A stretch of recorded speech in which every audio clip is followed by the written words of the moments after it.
Hey guys, Danny Johnson here. We're going to change the front struts and the rear shocks. So basically you're going to take a 3/4 inch socket here and just break the lug nuts free while the car's sitting on the ground. It just helps out on the front wheels so they don't spin. So you'll just give them a quarter turn here. You don't want to take them off all the way. Just break them loose so that you don't have to have somebody sit in the driver's seat and hold the brake while you break them loose if the front wheels are in the air.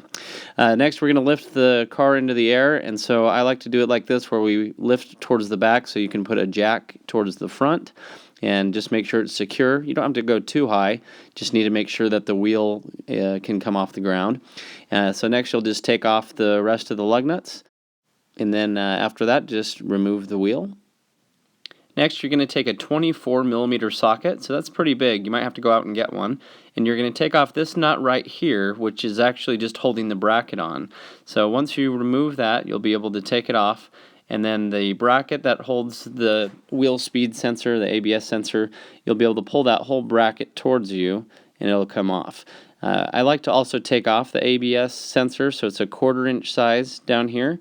Just this small little screw right here. This little bolt, and so just remove that one. And after pulling out the bolt, the ABS sensor just comes straight out, so you just got to pull straight on it.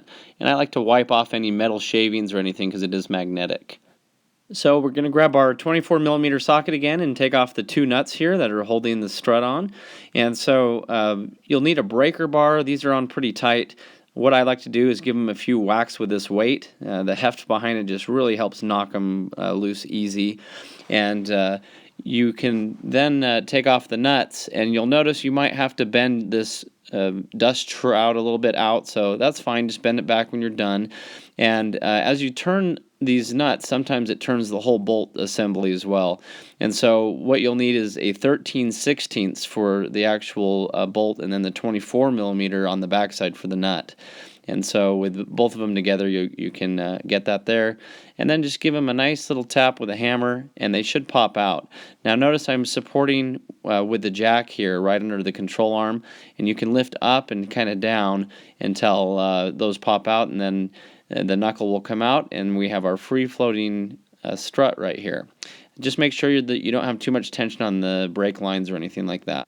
And next we're going to grab some liquid wrench, and you're going to spray the top of this nut that we want to take off. And you can let this soak earlier if you want. But we want to get a 13/16 again, but this time an open-end wrench, and we're going to put it down on top of the nut.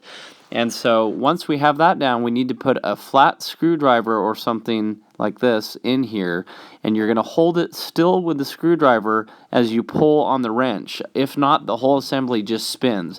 So as you can see here, I'm holding it and then spinning it off, put the wrench on, and it's actually going to probably break the top of this thing. It starts to mar it up pretty bad, and you get little burrs that actually make it hard to turn it off of the threads.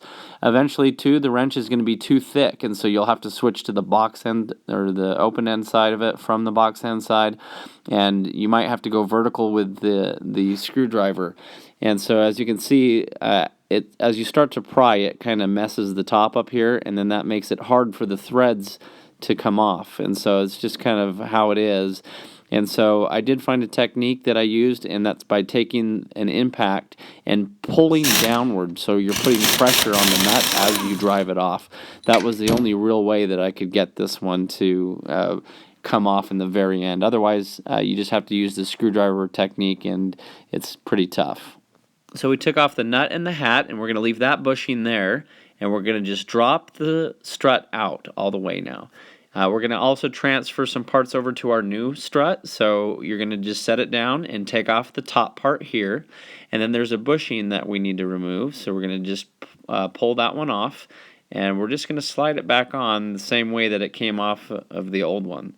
So take the new strut, slide it back down. We're going to take the top part here and just slide it back down as well. So this is the traditional way. If you're doing lowering springs and caster camber plates, I have a video for that. It's a little different at that part. So the strut we just pushed back up in here. We just set it down like so, and we're putting the nut on. Now this has nylon threads in it, and so the best way here is just to hit it with the impact if you can, if you have an impact. Otherwise, you have to do the wrench with screwdriver technique again, where you hold the slot still. and tighten it down. Okay, so now that it's pretty well tightened down, we don't have it all the way tight yet. We're going to reconnect the hub assembly down here and run the 2 bolts in from the side. Now we're just putting the bolts in, but we're not putting the nuts on or tightening them down at this point. We just want to put it in place. Okay, now we're just using our wrench here again. Now it might be a different size for the aftermarket strut, but same technique. We got the screwdriver just kind of holding it up while we're turning it. Use an impact gun if you happen to have one, and we're just doing that to get it pretty much well tightened down. We also have the jack on the bottom supporting the control arm, and you're going to need to lightly push up on the jack in order to have the threads be exposed. So here's what I mean by that. With the jack, we're lightly lifting on the control arm. You don't want to lift too high or you'll lift the car off the jack stands. But you'll see here, see how as we lift on the control arm, how the threads can be exposed? So you might need to do that if you don't have any threads showing. So next we're just going to run this back down a little more with the impact. Again, if you don't have an impact, then just use the screwdriver and wrench technique. And we just want to get these on pretty much as snug as we can get them.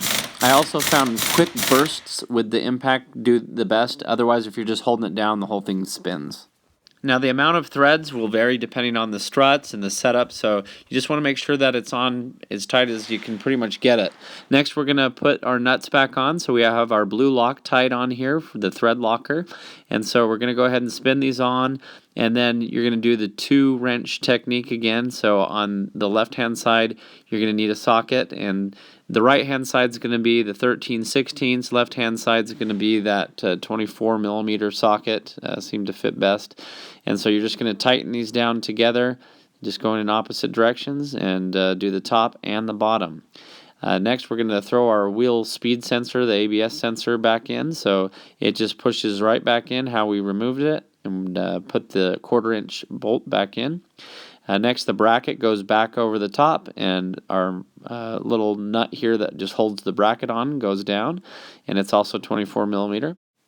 So moving on to the rear shocks, we're going to go ahead and lift the car in the air, and so we're going to lift towards the back of this beam area here, and then put our jack stand under the torque box in the rear.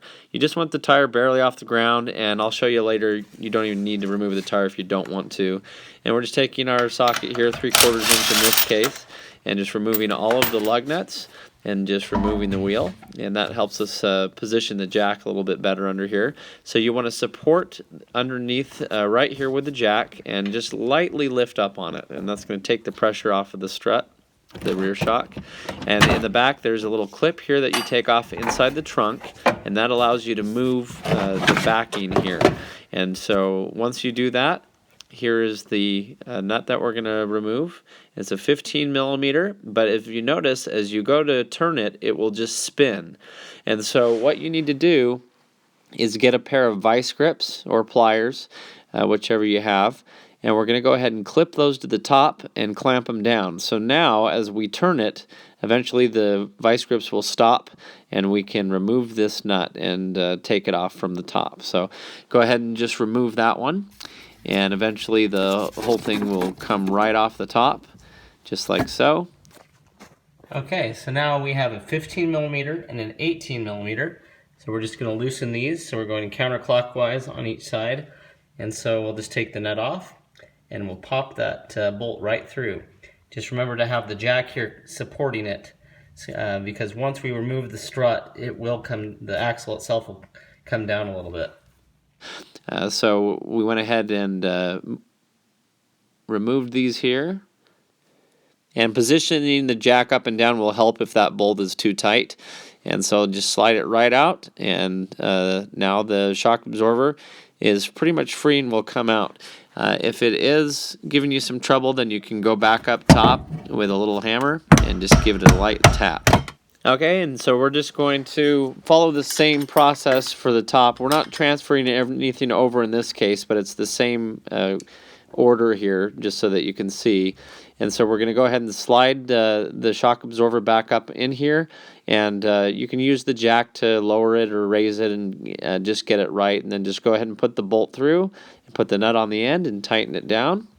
Just get it good and tight, and from the top it'll come back up here. We're going to put our bushing on, We're going to go ahead and put the hat on, and then we're going to run the nut on here, and it's the same as removing it. You're going to have to get a pair of vice grips, and you'll just put the nut on as far as you can, then lock those vice grips back onto the top notch, and then as you tighten it, it'll turn, and eventually the vice grips will keep it from turning, and you'll just tighten it down. Now, you just want to have it mushroom a little bit on that bushing. There's not really a torque rating specifically for it. You just want them to have just that nice little Oreo smash to it. A little bit of smash. Now, just to show you, it is possible to do this with the wheel on the car, as long as you just have some ratcheting wrenches or whatnot, so you don't necessarily have to take the wheel off. Otherwise, we're going to go ahead and put the wheel back on the car and put the car back on the ground, and then just check everything to make sure that it's nice and firm and it's not knocking or loose at all. Okay, and don't forget to torque the lug nuts down to 100 foot-pounds. Okay, so with the car on level ground and with all the weight of the car back on the ground, go ahead and give it a few shakes. Just check all the mounts and just make sure it's not loose in any of them, and just tighten them down as you feel is needed. Once again, you just want a little bit of a smash on that bushing, but there's not so much a torque rating, since it just continues to be torqued down and tightened as you tighten it down. So thanks for watching, and let me know if you have any questions. Just put them in the comments, and don't forget to like and subscribe. Thanks, guys.